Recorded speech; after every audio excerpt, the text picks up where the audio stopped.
Hello everyone, in this video, I will show you how to fix the black screen in Steam library on Windows 11. First, open Steam on your Windows 11 PC.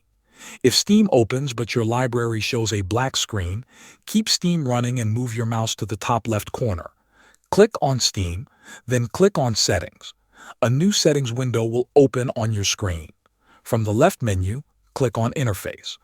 Find the option called Enable GPU Accelerated Rendering in Web Views and turn it off. Steam will say that a restart is required, but do not restart Steam yet.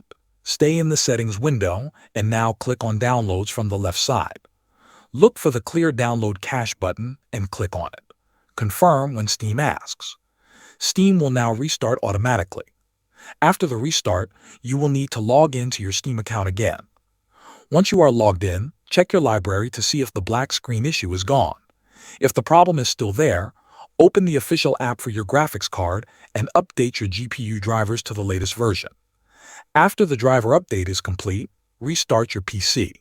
Open Steam again, and your library should load normally without the black screen.